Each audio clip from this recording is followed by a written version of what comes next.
Ok. Ya vamos al Salmo 122 para que lo dejen en, en sus Biblias ahí marcado, abierto.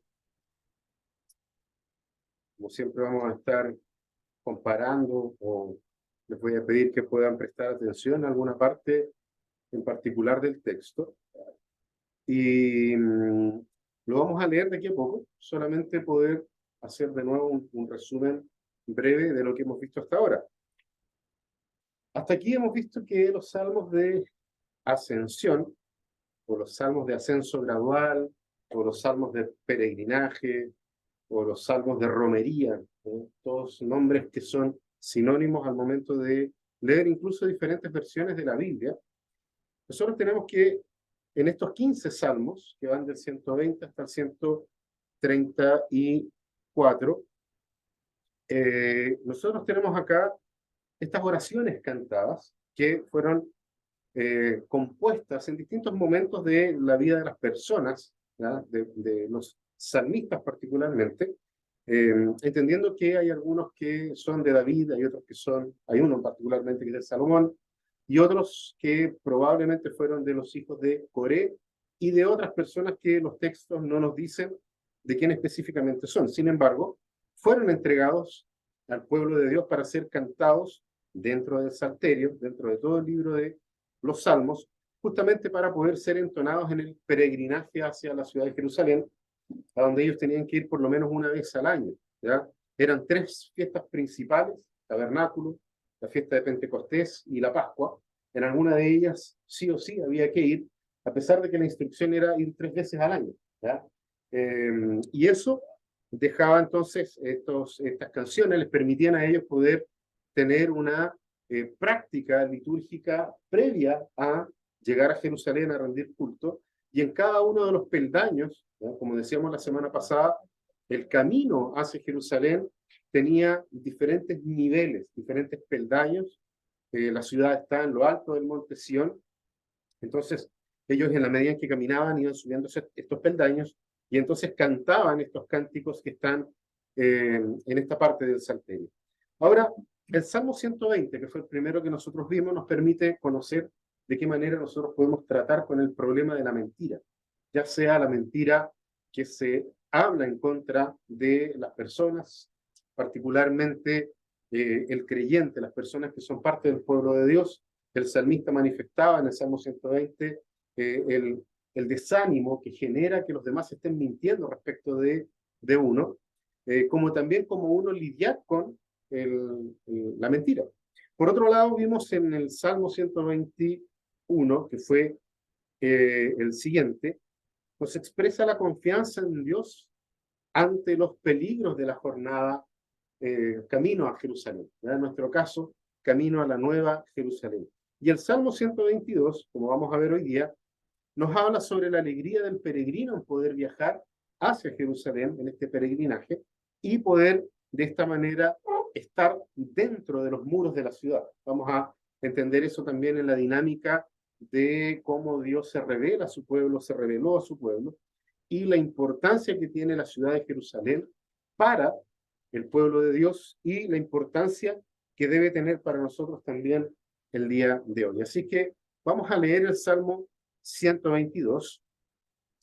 Comienza con una pequeña instrucción al principio, ¿ya?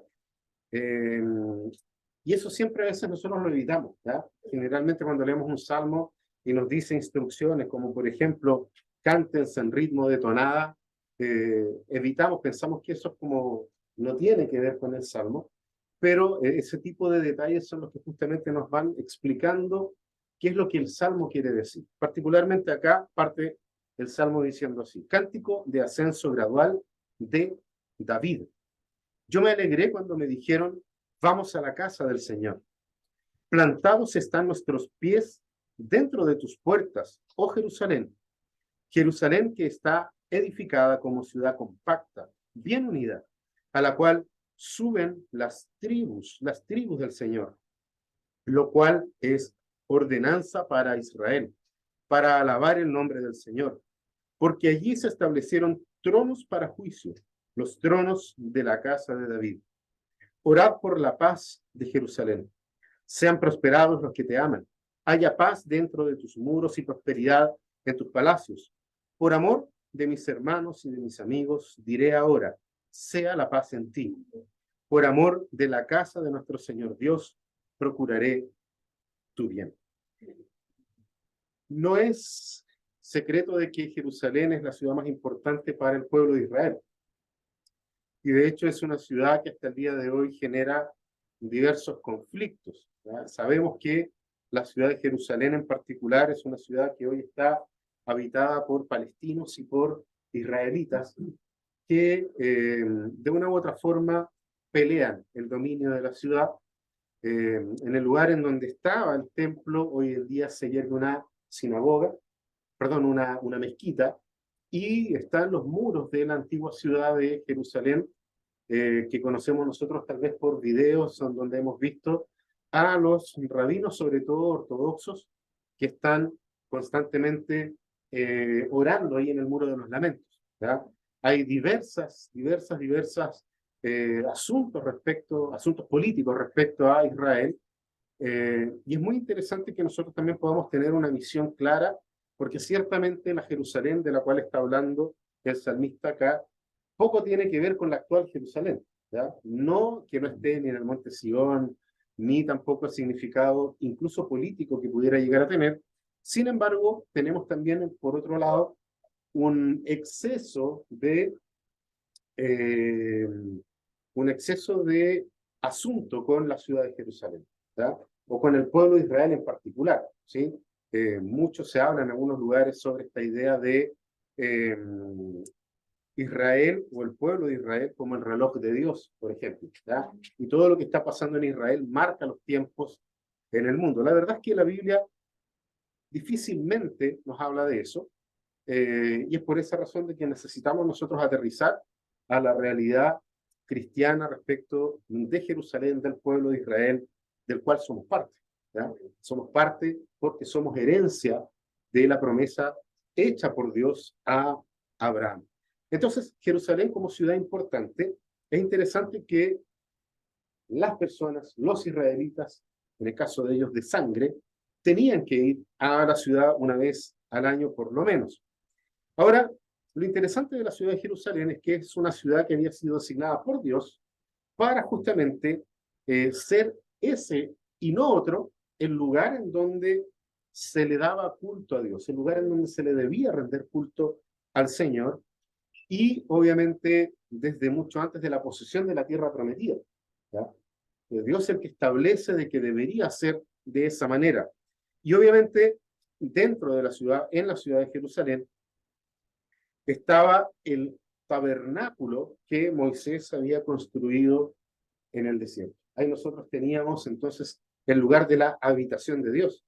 No es menor, ¿ya? Lo que estaba allí en la ciudad, particularmente en el templo de la ciudad, templo que fue construido posterior a David, ¿sí? Sin embargo, ya estaba en el centro de la ciudad este tabernáculo, y dentro de ese lugar estaba el arca del pacto y estaban todo lo que fueron guardando, las tablas de la ley, la vara que floreció, una porción de maná que fue guardado en ese lugar. En fin, habían elementos que, más allá de ser eh, adorados o idolatrados, simplemente manifestaban de la boca de Dios la propia presencia de Dios en medio de su pueblo.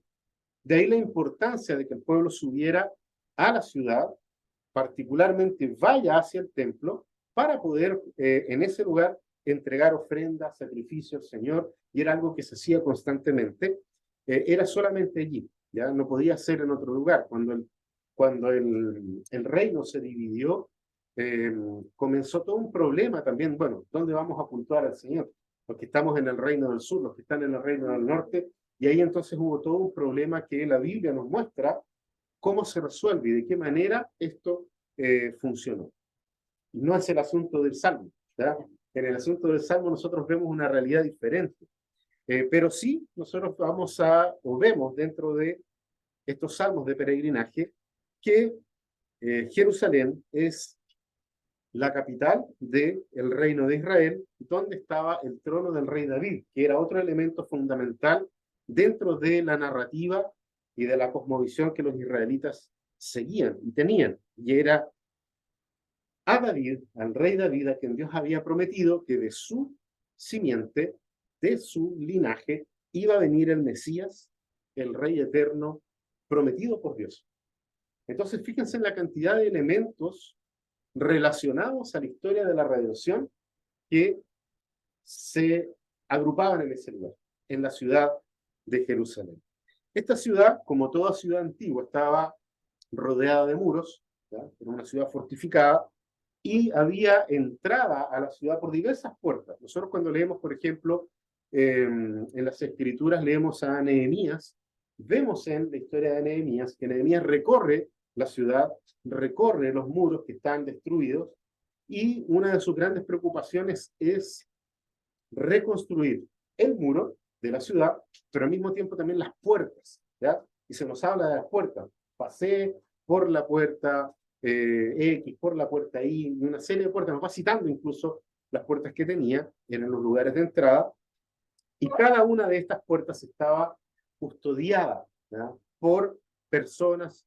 ¿Para qué? Para defenderla en contra de los enemigos. Entonces, la ciudad de Jerusalén, en los momentos en que está escribiendo el rey David acá, no era una ciudad muy diferente a otras ciudades de ese tiempo, ¿ya? No era una ciudad distinta, no era una ciudad diferente, era una ciudad bastante común, si podemos incluso decirlo, ¿ya? Ahora, vuelvo a repetir esto, estaba en lo alto del monte Sión. Y eso es lo que nos permite entender de que este tipo de salmos se llaman salmos de ascensión, ¿ya? O sea, las personas van camino hacia Jerusalén, y en ese camino a Jerusalén, entonces ellos van cantando y eh, asignaron de una u otra forma un salmo de los que estamos leyendo nosotros, un salmo por escalón. Entonces ellos llegaban a uno, cantaban un tipo de salmo, subían al siguiente, cantaban otro tipo de salmo, y de esa forma entonces llegaban hasta lo alto del monte Sión. Particularmente el tabernáculo, a propósito de lo que estaba yo hablando, en la época de David, a todo esto es el primer salmo de los tres que hemos leído hasta acá, que dice quién lo escribió, ¿ya? Fue David. Y eso es importante porque más adelante, si ustedes ven ahí en sus Biblias, van a ver de que no son muchos más los que están escritos, quién fue el que escribió este tipo de salmos. Entonces acá nosotros tenemos a David, y en los tiempos de David el templo no había sido construido todavía, ¿ya? No había sido construido, y los israelitas eh, adoraban en el tabernáculo levantado en el monte Sión. O sea, en el monte Sión estaba el tabernáculo, y en ese lugar entonces iban las personas para poder rendir culto al Señor. El tabernáculo, y ojo con esto porque esto nos va a ayudar a conectar con el resto del Salmo. El tabernáculo era llamado también la casa del Señor, ¿ya? Ojo con eso. Fíjense, dentro del templo, si nosotros viajamos un poco más hacia adelante de David, nos vamos a encontrar con el templo que construyó Salomón. Pero antes del templo estaba solamente esta carpa, que era una tienda, donde dentro de esa tienda había otro lugar más pequeño, y ese lugar más pequeño tenía entonces, adelante, pasen. En ese lugar entonces había, o estaba lo que conocemos como el tabernáculo, que era literalmente el lugar de la habitación de Dios. Por eso se le llamaba la casa de Dios, ¿ya? Dios se manifestaba en ese lugar. Allí era donde se hacían los sacrificios y subía, ¿cierto?, esa columna de humo. Entonces, pensemos un poco, ¿se acuerdan del Salmo 121, cuando hablamos de alzar los ojos a los montes, ¿de dónde vendrá mi socorro? Entonces, pensemos un poco en el ambiente, en ese lugar. Las personas que adoraban a otros dioses, adoraban en las cumbres de los montes altos, ¿ya? Y en esos montes, lo más probable es que haya habido otros humos, ¿sí?, que se levantaban a los diferentes dioses. Pero en el monte Sión se levantaba una columna de humo que era sacrificios al Señor. Desde fuera, probablemente era otro pueblo más, ¿ya? Y eso igual es importante, porque Dios insiste en varias oportunidades y le dice a su pueblo, ustedes no son más especiales que otros pueblos, ¿ya? Aparentemente son exactamente igual a cualquiera. Y ustedes no tenían nada en sí mismos para que yo los haya elegido.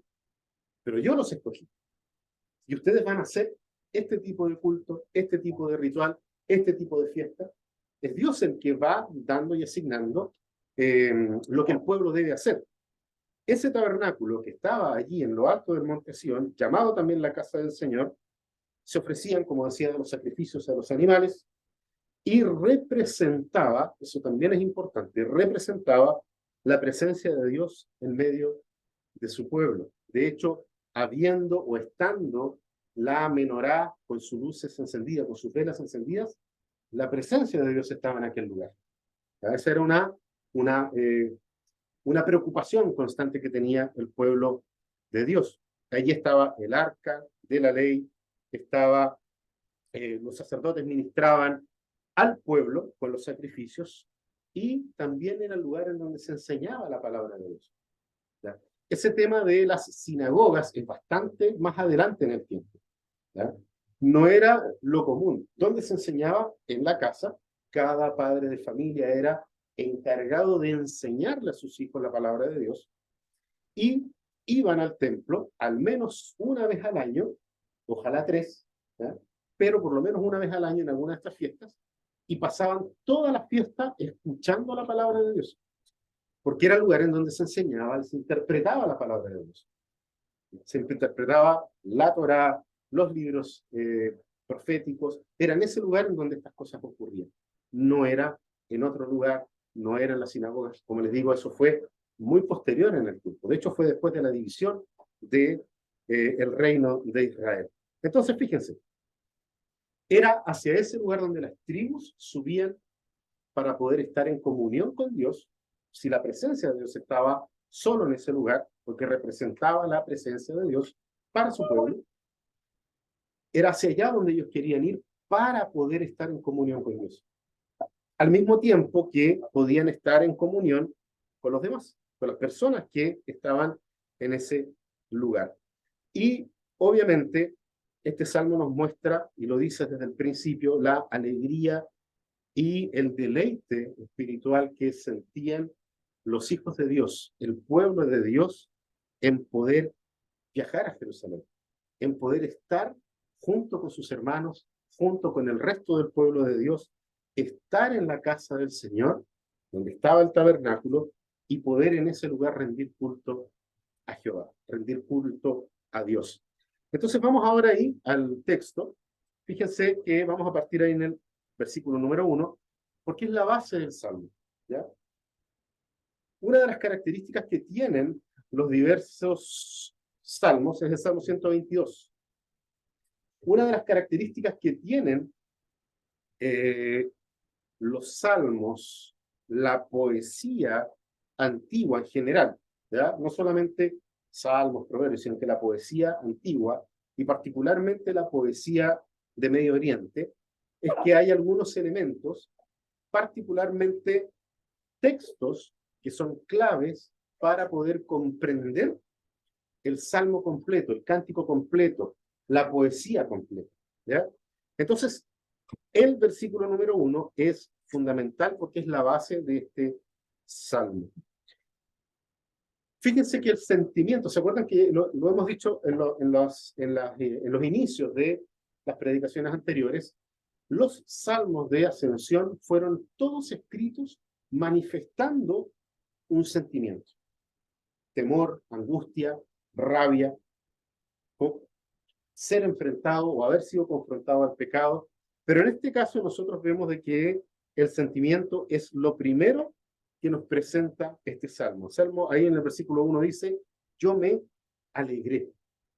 Yo me alegré cuando me dijeron, vamos a la casa del Señor.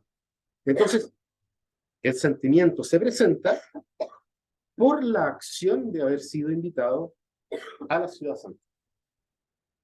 Para las personas que vivían fuera, David estaba dentro, ¿cierto? Eso parece curioso, porque David ya estaba en la ciudad, ¿sí? Estaba en Sión, Pero como los salmos fueron escritos para el pueblo, ¿no? Si bien es cierto es una oración o un cántico o una oración cantada, para las personas que están fuera, que están yendo hacia Jerusalén, tiene justamente el sentido de decir, vamos, pensemos un poco cómo se iban reuniendo las familias en la medida que avanzaba la fecha de la fiesta de tabernáculos. ¿Ya? Pensemos, por ejemplo, solamente en la fiesta de los tabernáculos. Partían con todos con su tabernáculo, todos con sus carpas. Pero la característica era que montaban sus carpas para nunca olvidarse que habían sido peregrinos en el desierto. ¿Ya? Por otro lado, pensemos en Pentecostés, la fiesta de la cosecha. Viajaban cargados de cosas. ¿Por qué? Porque iban a ofrecerlas al Señor como las primicias de la cosecha al Señor. Entonces van avanzando y literalmente pasaban ciudad por ciudad avisando y diciendo, vamos a la casa del Señor. Y ahí se sumaba otra familia, ¿ya? 30 personas más, 20 personas más. Y de esa manera terminaban yendo todos juntos hacia la casa del Señor, hacia el monte Sión. Y eso es lo que pone feliz, en este caso a David, porque dice, yo me alegré cuando me dijeron, vamos a la casa del Señor. Los motivos de la alegría se desarrollan, por eso yo les decía que el versículo número 1 es fundamental, porque nos explica la emoción, que es la alegría, y al mismo tiempo la razón. Vamos a la casa del Señor. Ahora, los motivos de la alegría se desarrollan durante todo el Salmo, y como base de este cántico, podemos decir que el salmista está alegre por lo menos por 4 motivos, que los vamos a ver en mayor profundidad. Primero, porque él amaba a Dios.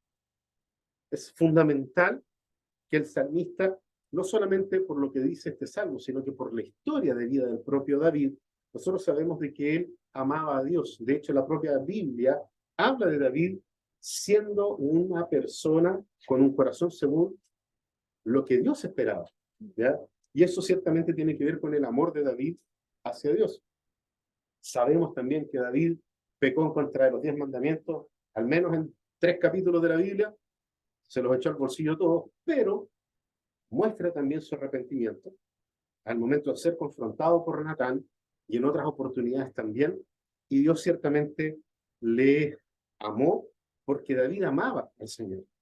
Es el amor a Dios, y lo interesante es que anhelaba rendirle culto al Señor. O sea, el hecho de que van ascendiendo tiene que ver con eso, tiene que ver solamente con el asunto de poder rendirle culto al Señor y obviamente ofrecer sacrificios, llevar sus ofrendas y poder aprender de la palabra de Dios.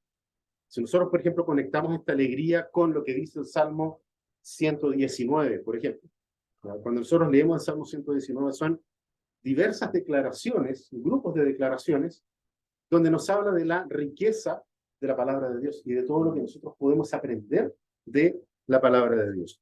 Por lo tanto, David amaba la casa del Señor, quería tener comunión con sus hermanos, ¿ya? Por eso él habla de, me alegré cuando me dijeron, vamos a la casa del Señor. ¿Ya? No es un asunto personal, no es una fe individualista, sino que es una fe comunitaria. Y obviamente para el salmista, y lo vamos a ver bien en la parte final, era una oportunidad de su renovación espiritual. Era la oportunidad de renovarse en la fe y un deleite espiritual, lo que esperaba tener David y obviamente las personas, los caminantes, los peregrinos cuando iban hacia la ciudad de Jerusalén. Luego nosotros vemos de los versículos 2 al 5 la admiración que David tenía por la ciudad. Fíjense que en el versículo 2 nos dice dónde está. Plantados están nuestros pies dentro de tus puertas. ¿Ya? David está en la ciudad y la admira. Admira la ciudad. Usa la expresión plantados, ¿ya? Que la expresión en hebreo justamente tiene la intención de decir nuestros pies están arraigados en este lugar. O sea, en este lugar es donde nosotros podemos sacar todos los nutrientes que necesitamos, podemos dar fruto en este lugar, gracias a lo que ocurre en este espacio. Y obviamente, él se expresa con esta idea de estamos plantados, o nuestros pies están plantados acá, pero también usa la expresión, oh Jerusalén, como una expresión de admiración por la ciudad. Lo interesante es que se expresa hacia la ciudad como si la ciudad pudiera oírlo. Le está hablando digamos, de forma directa a la ciudad. le habla a la ciudad como si ella pudiera oírle, y esto tiene que ver básicamente por el hecho de que las personas que están en Jerusalén, y al menos en la idea de los salmos de romería de estas personas hacia allá, generalmente eran cantados de manera antifonal. Alguien cantaba una parte y otros respondían, ¿ya? Entonces está el ejercicio que practicamos incluso acá en nuestra liturgia de leer alternadamente diversas partes de la Escritura, ¿ya? Hoy día, por ejemplo, nos tocó en Corintios, la carta del apóstol Pablo, donde nosotros vamos leyendo de manera alternada. ¿Para qué? Justamente para poder edificarnos mutuamente respecto a la palabra del Señor. Fíjense que el versículo 3 dice que es una ciudad compacta, ¿ya? Me llamó la atención a mí que dijera que está edificada como ciudad compacta, bien unida, dice. La idea de bien compacta, perdón, de ciudad compacta, tiene la idea de que es una ciudad acogedora, ¿ya? Si bien es cierto, los espacios reducidos a veces no lo son tanto, como ahora que hace mucho calor, ¿sí? ¿Ya? Pero la idea de una ciudad compacta es una ciudad que logra en pocos metros poder acoger a los que entran por sus puertas, ¿ya? No es una metrópolis, a pesar de que en el contexto lo era una gran ciudad, pero es una ciudad que es acogedora, una ciudad donde tú vas a poder sentirte acogido, y al mismo tiempo una ciudad unida. Vean de que dice que las tribus van para allá. Y eso es importante en la cosmovisión del pueblo de Israel, de que eran todos o no era ninguno, ¿ya? Ciertamente antes de la división del reino, ¿ya? Pero la idea es esa. Aquí en esta ciudad vienen todos los pueblos, vienen todas las tribus de Israel y juntos vamos a poder adorar al Señor. La unidad de la ciudad se evidencia en eso, en que las tribus van, como dice en el versículo 4. Y lo otro que es interesante es que, al menos acá en la Biblia que tengo yo para leer, entre paréntesis dice lo cual es una ordenanza para Israel.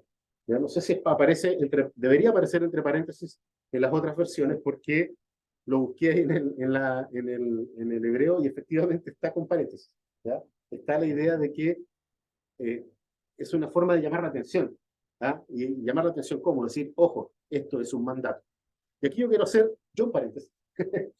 Y no sé si se acuerdan de lo que leímos ahí en Éxodo, al principio del culto, ¿ya? En Éxodo decía de que el día del Señor debía ser guardado, ¿sí? Y añadía algo interesante, dice que es un pacto, por el pacto perpetuo, de que es una acción que el pueblo de Dios debe hacer hasta que Cristo vuelva por segunda vez, hasta que el reino sea totalmente establecido. El reino comenzó en la primera venida de Cristo, el reino fue instaurado, pero la consumación de ello es cuando Cristo vuelva por segunda vez. Y es interesante, ¿por qué?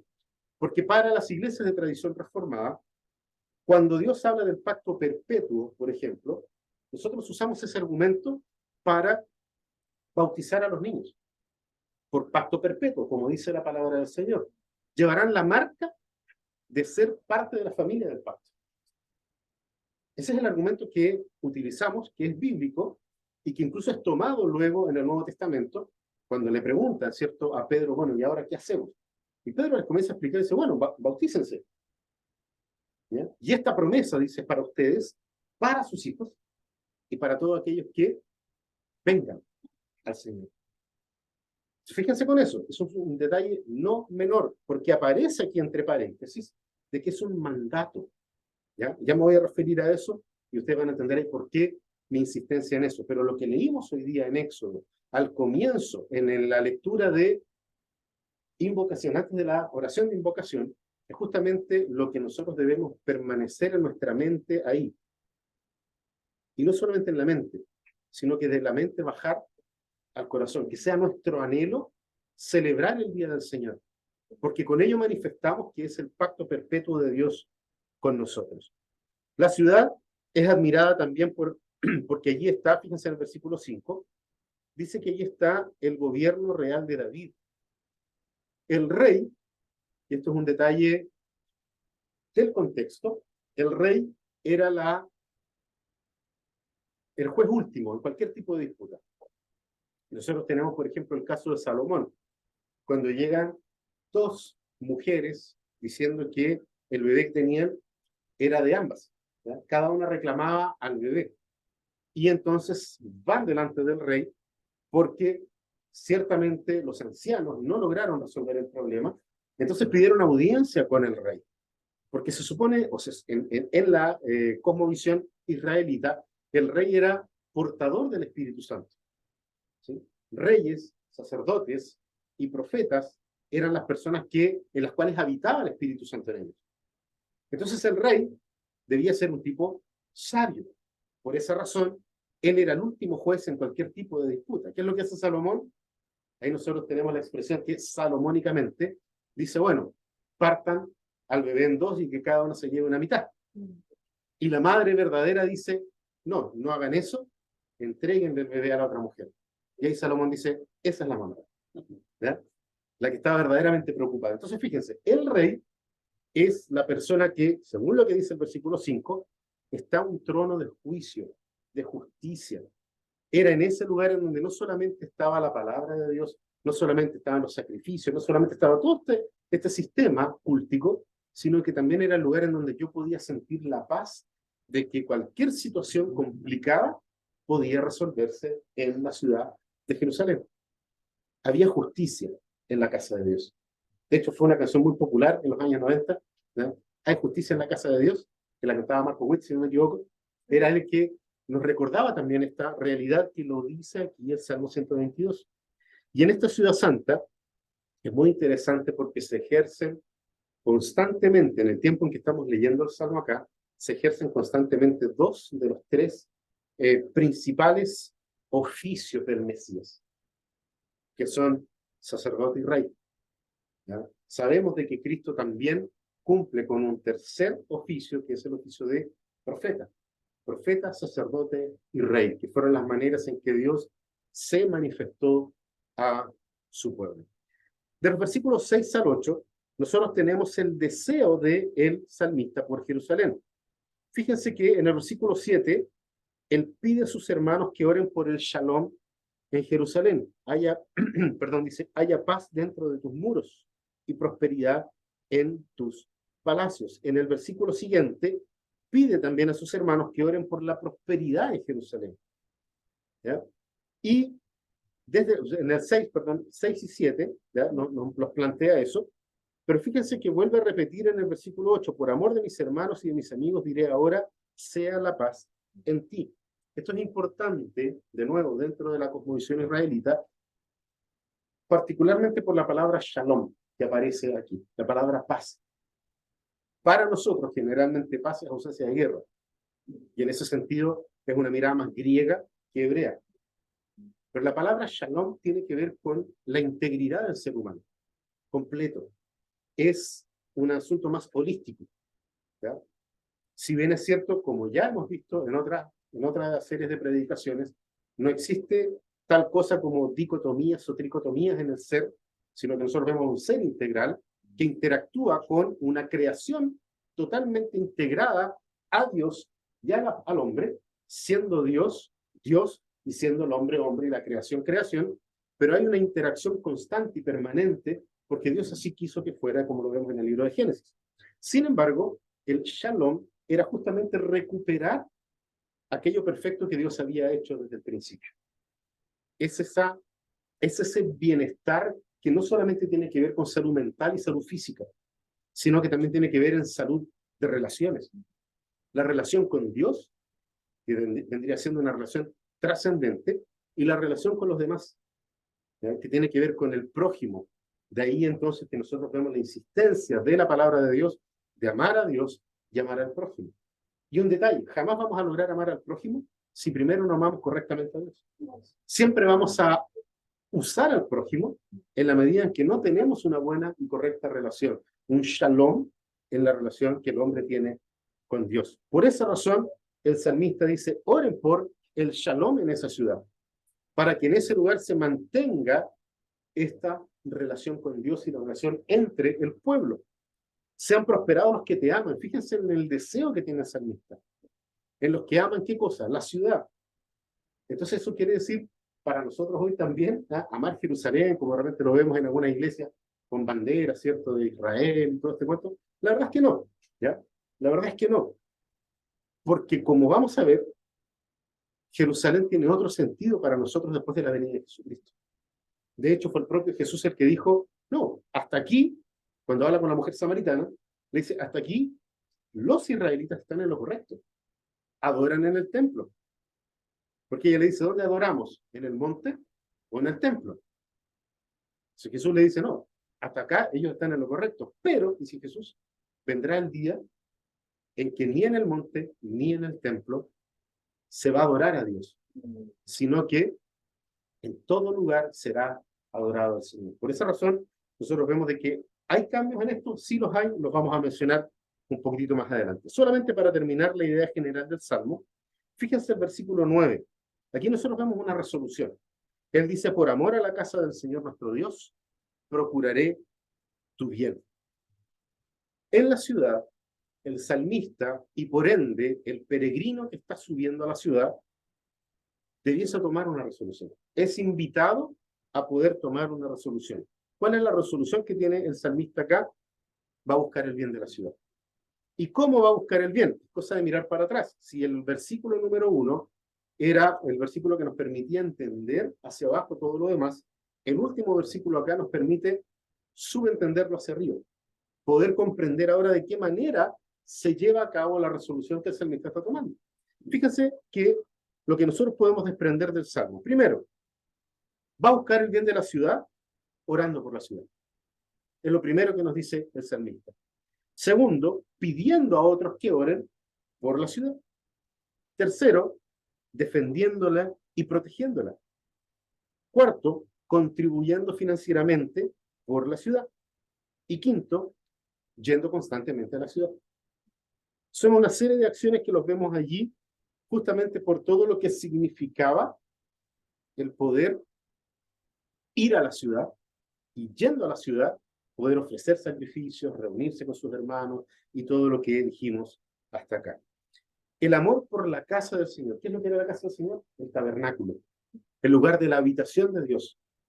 Por amor a la casa del Señor, por amor al tabernáculo que donde estaba en lo alto del monte Sión, donde luego se construye el templo, donde adentro de ese templo iba a estar de nuevo el arca del pacto y todo el sistema ritualístico se iba a desarrollar en ese lugar.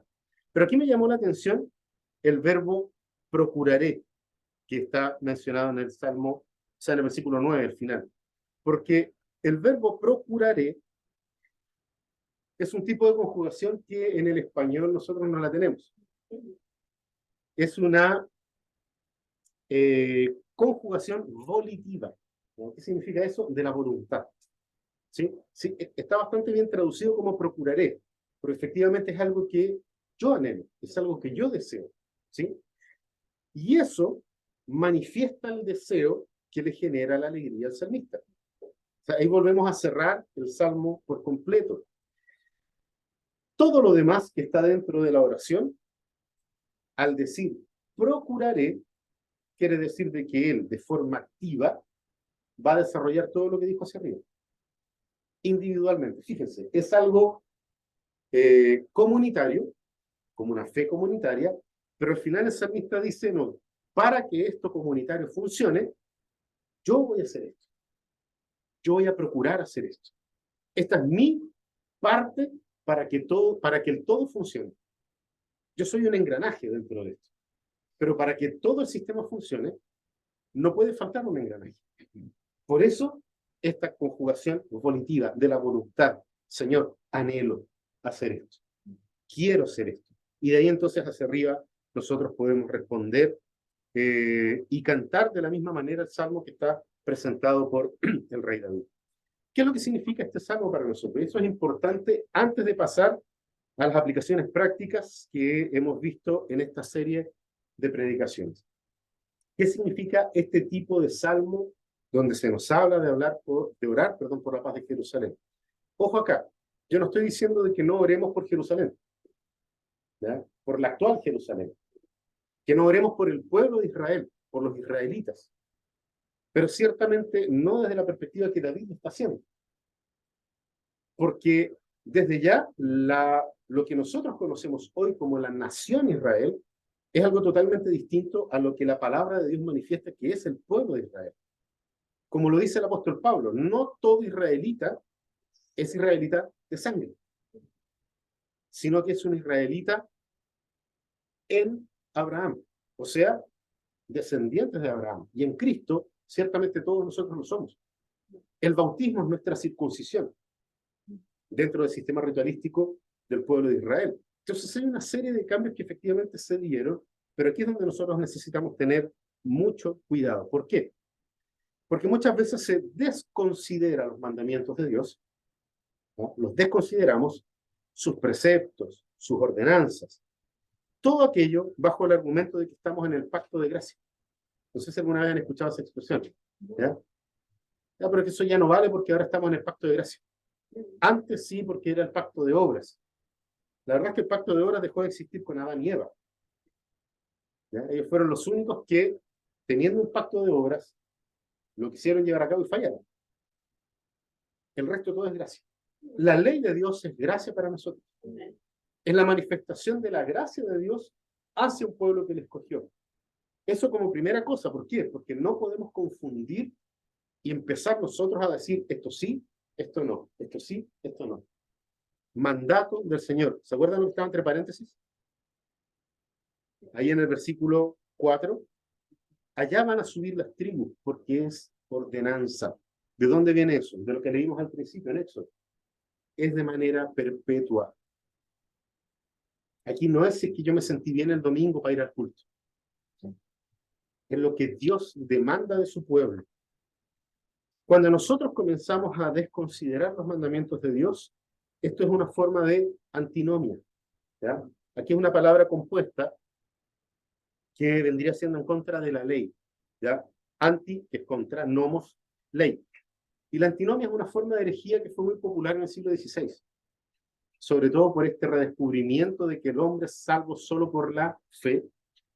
Entonces dijeron, ok, chipe libre. Ahora da lo mismo obedecer la ley. Cuidado, cuidado. ¿Por qué? Porque toda herejía siempre va a utilizar una media verdad y la va a tratar de acomodar a la persona. ¿Y cuál es la media verdad? De que Cristo vino. Fíjense en el tamaño de la verdad utilizada. No, vino Cristo. Él cumplió con la ley, nosotros no tenemos que cumplirla. Eso es algo comúnmente predicado en los púlpitos. Aquí en nuestro país es muy común que se diga eso. No se preocupen de la ley, porque la ley fue cumplida en Cristo. Si nosotros solo tenemos fe en Jesús, cumplimos con toda la ley. Cuidado, mucho cuidado, porque hay cosas que son perpetuas. Hay cosas que son perpetuas. De base, los 10 mandamientos. De base, los 10 mandamientos. Y no nos olvidemos que dentro de los 10 mandamientos está el mandamiento de guardar el día de reposo. Por lo tanto, hay una perfecta uso del Antiguo y del Nuevo Testamento en lo que nosotros estamos viendo acá. Porque es verdad que la venida de Jesucristo es el punto central de la historia de la redención. Nadie puede negar eso. Nadie puede negar eso. Cristo es el cumplimiento y la consumación de todas las promesas de Dios hechas antes de Cristo. Eso también es verdad.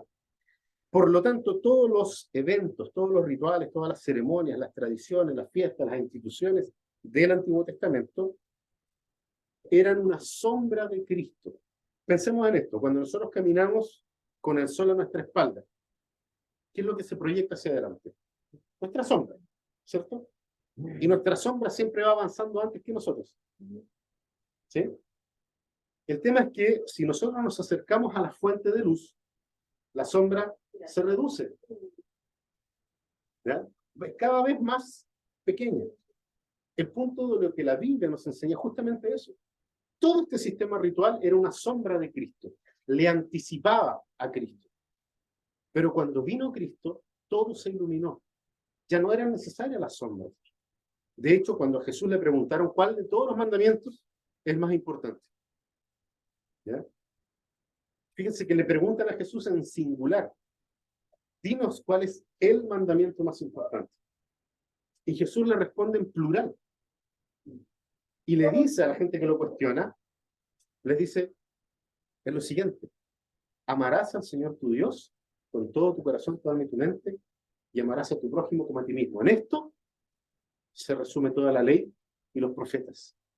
Fíjense que lo que deja Jesús fuera son los ritos, sacrificios, ofrendas de libación, purificación. Sin embargo, hay algunos ritos que el propio Jesucristo los dejó. Entre ellos el bautismo y la cena del Señor.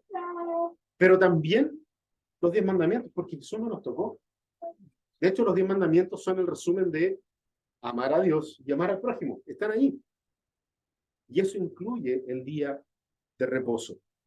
En este sentido, y solamente por esto, nosotros podemos entender de que Jerusalén y el templo, de los cuales está hablando David acá, eran una sombra de Cristo, y allí en ese lugar ocurría la comunión. Por eso el salmista está contento de que lo inviten. Por eso los peregrinos se sentían contentos de que los invitaran a la casa del Señor, porque solo en ese lugar había comunión y renovación de la fe. Era allí donde eran sacrificados los animales y yo volví a mi casa perdonado por Dios. No era menor.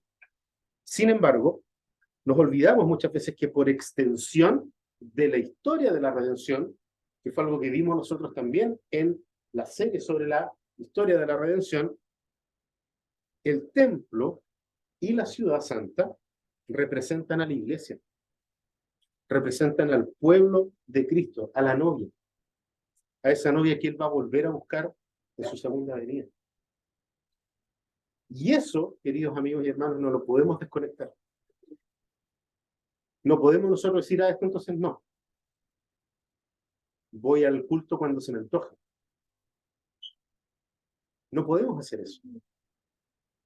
Nosotros muchas veces manifestamos de que Jesucristo es nuestra alegría plena, pero en el minuto en que desestimamos el culto al Señor, decimos, bueno, la verdad es que no es tan mi alegría completa. Negamos a Cristo, somos ateos prácticos. Podemos decir que amamos a Dios, pero si no practicamos la comunidad y la comunión con los demás hermanos en Cristo, estamos en pecado. ¿Por qué? Porque la iglesia, nosotros hoy, siglo XXI, y hasta que Cristo vuelva, somos nosotros, por extensión, el templo y la ciudad de Dios aquí en la tierra. ¿Dónde van a ir los peregrinos si la iglesia no se reúne? ¿Dónde fueron los peregrinos que durante la pandemia se vieron imposibilitados de juntarse con sus hermanos? Hay estudios serios que están siendo publicados hoy que manifiestan el estado de salud emocional de las personas, de los creyentes, que dejaron de ir al templo durante 1 año y medio porque no se podía. Porque no se podía, ni siquiera era por un tema de decisión propia. Algo ayudó el poder prender el televisor y participar de un culto online. Lamentablemente muchos se quedaron con eso. Pero la palabra del Señor nos está invitando a otra cosa. Nos está invitando a alegrarnos cuando se nos dice, llegó el domingo. Es el día del Señor. Es el día en que podemos presentar culto al Señor. Por lo tanto, queridos hermanos, la iglesia, el pueblo de Dios, es en este tiempo la ciudad, el templo, el tabernáculo, es la iglesia, somos nosotros, cada uno de nosotros. La presencia de Dios se hace visible, como era visible para los demás pueblos de la tierra, en la medida en que nosotros ofrecemos culto a nuestro Dios de manera comunitaria. Y yo personalmente, como el salmista lo hace, tomo la decisión de comprometerme de verdad en este camino. Algunas aplicaciones prácticas para ir terminando. Primero, el Salmo nos exhorta a alegrarnos por el privilegio de ser parte de la iglesia de Dios. Y de esa forma poder rendir culto al Señor con nuestros hermanos en Cristo. Yo me alegré cuando me dijeron, vamos a la casa del Señor. Fíjense, hermanos, que al igual que David, nosotros, no estando en la Jerusalén actual, igual estamos dentro. Como dice ahí en el versículo 2, Plantados están nuestros pies dentro de tus puertas, oh Jerusalén. Hermanos queridos, nosotros estamos dentro porque somos parte de la ciudad de Dios en medio de la ciudad de los hombres, como diría Agustín de Hipona. Somos nosotros la ciudad de Dios, hoy. Esa es la ciudad que está en lo alto. ¿Acaso no fue esa la comparación que hizo Jesús? Una ciudad en una colina no se puede esconder, porque sus luces la van a denunciar. Yo siempre pienso cuando uno va, por ejemplo, a Valparaíso y ve desde una parte de la bahía hacia el otro lado, está la ciudad ahí. Es imposible no verla. Ahí están las luces. Esa es la idea acá. Nosotros somos la ciudad de Dios en medio de la ciudad de los hombres. Y eso, queridos hermanos, es un privilegio otorgado por Dios, no es algo que sea por nosotros. Es por gracia que Dios nos permite esto. Es por gracia que el día del Señor debería ser un motivo de gozo y no un peso para el creyente. Debería ser un motivo de alegría y de profundo gozo. El día sábado, los puritanos, por ejemplo, se comenzaban a preparar el día sábado, ¿verdad? Todo lo que había que hacer ese día, para el domingo lo hacían el sábado. Si había que cocinar, cocinaban el sábado. ¿Para qué? Para el domingo dedicarse solamente a la oración, a la lectura de la Biblia, al culto, a cantar juntos salmos. Entonces, fíjense, no estamos diciendo, seamos como los puritanos. No, tampoco tiene que ver con eso. ¿Ya? No tiene que ver con eso. Tiene que ver con el hecho de, como dice el salmista al final, procuraré. Yo quiero que esto funcione. Yo quiero que esto sea de esta manera. Si amamos a Dios, hermanos, lo natural es que queramos rendir culto. Estas dos cosas están conectadas. Si yo amo a Dios, yo quiero rendir culto al Señor. Es más, debería desesperarme el no poder hacerlo, como ocurrió con muchos en tiempo de pandemia. No podemos reunirnos. Y hubo un dolor, una angustia. ¿Cómo fueron los primeros abrazos después de la pandemia cuando pudimos ir al templo de nuevo? Nosotros estábamos en Brasil todavía, ahí en la Iglesia Esperanza, y había que inscribirse durante la semana. Había un número limitado y se abría el día jueves al mediodía. O sea, desde las 12 en punto, nosotros empezábamos a tratar de quedar dentro de la gente que podía ir al culto. Fue tanto así que en algún minuto dijeron, si han venido un par de veces, dejen que los demás vengan. ¿Ya? Entonces ahí tuvimos que frenarnos un poquitito para que otras personas pudieran ir. Pero me llama la atención eso, de que la gente haya anhelado querer ir al culto y poder participar con los hermanos. ¿Por qué? Porque es en este lugar, hermanos queridos, donde nosotros podemos, cuando rendimos culto al Señor, donde podemos ofrecer sacrificio de alabanza, que es un concepto neotestamentario que nos permite entender esto que estamos haciendo ahora. ¿Ya? Un sacrificio de adoración y de alabanza es lo que nosotros hacemos en nuestro culto dominical. Poder entregar nuestras ofrendas, ya sea para la mantención de la iglesia local o para mantener misioneros en el mundo, independiente de dónde las iglesias estén inyectando el dinero que se recauda. Poder aprender de la Biblia. El púlpito es el primer lugar donde el creyente debería aprender de la palabra de Dios. Si bien es cierto, podemos inscribirnos en cursos y cosas así, pero es el púlpito el primer lugar en donde nosotros deberíamos aprender de la palabra de Dios. Y si en nuestros púlpitos no se predica la palabra de Dios, entonces nosotros podemos, como miembros de una iglesia, exigir que se predique la palabra de Dios y que se enseñe la palabra de Dios. Y si no se hace, las iglesias más grandes que tienen redes mayores, incluso esta que es pequeña y están haciendo, es cosa de alegar a los pastores que están en Brasil y que están observando y están como superintendentes vigilando lo que está ocurriendo también acá. ¿Por qué? Porque es el púlpito el lugar en donde nosotros aprendemos la palabra de Dios. Es aquí donde nosotros tenemos comunión con nuestros hermanos, no por las redes sociales. No hay comunión con los hermanos a través de YouTube. Nosotros grabamos esto y lo subimos a YouTube porque hay personas que lo pueden ver, pero la mayoría de esas personas son gente que van a sus iglesias también. Por eso no nos preocupa el poder subir solamente la predicación, pero jamás vamos a transmitir un culto. Porque el culto es yendo a Jerusalén. ¿Y dónde está Jerusalén? Aquí. Aquí. Y está en la primera alianza, está en la primera bautista, está en la iglesia luterana, está donde se reúne el pueblo de Dios. Allí está Jerusalén hoy. Por lo tanto, cuando me dicen, vamos a la casa del Señor, vamos. hay alegría y gozo en nuestro corazón. ¿Por qué? Porque si el día del Señor no es importante para nosotros, probablemente Dios no es importante. Si el día del Señor no es importante, Dios no está siendo importante en nuestra vida. Debe ser la gran fiesta de la semana, porque es el lugar en donde tenemos comunión y renovación de nuestra fe, es en este lugar. Entonces, hermanos queridos, veamos a la iglesia como el cuerpo de Cristo, como la propia Escritura nos muestra esto. Y esto porque el cuerpo de Cristo está ligado de manera inseparable a Cristo, totalmente inseparable a Cristo mismo. No es posible que un dedo no necesite de la mano, ni del antebrazo, ni del brazo, ni del tronco. Nosotros no vemos dedos andando por allí. Sería raro eso, ¿ya? Pero no vemos dedos flotando. El dedo está ligado a la mano al antebrazo, el antebrazo al brazo y el brazo al tronco. Y hay una cabeza que es Cristo. Por lo tanto, hermanos queridos, es verdad que la iglesia es imperfecta. Y de hecho es una de las grandes excusas por las cuales no nos reunimos, ¿no? Que son todos unos hipócritas. Amén. Siempre es bienvenido otro más. Siempre va a ser bienvenido otro pecador más. Pero no nos olvidemos que es por gracia que nos reunimos como hermanos en Cristo. Todo esto que podemos encontrar de malo en la iglesia tiene una razón de ser, el pecado original de Adán y Eva. Y es contra eso que el Evangelio se levanta y contesta. Por eso necesitamos estar en comunión con nuestros hermanos. La imperfección que podamos ver en la iglesia requiere también de ti. Su imperfección requiere de ti. ¿Por qué? Porque ella va a ir siendo cada vez más completa.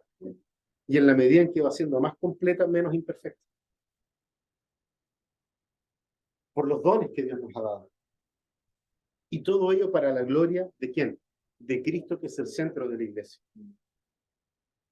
De Cristo, que es el centro de la iglesia. Él instauró su tabernáculo en cada uno de nosotros, a través del Espíritu Santo. Por eso es necesario. Entonces, hermanos queridos, oremos por la iglesia. Oremos por nuestra iglesia local, en donde nosotros nos reunimos constantemente. Oremos por sus líderes, pastores, presbíteros, ancianos, diáconos, por la gente que está en el liderazgo de la iglesia. Es necesario que oremos por ella. Procuraré hacer esto, dice el salmista, y nos invita también a nosotros. Busquemos el bien de la iglesia, busquemos su bienestar, protejamos a la iglesia de sus errores morales, de sus errores doctrinales. No simplemente tomemos piedra y lancémosla a los vidrios quebrados, porque toda iglesia va a tener un vidrio quebrado. No existe una iglesia perfecta, gracias a Dios. Y si en algún minuto la encontramos y vamos, ya lo vamos a hacer imperfecta.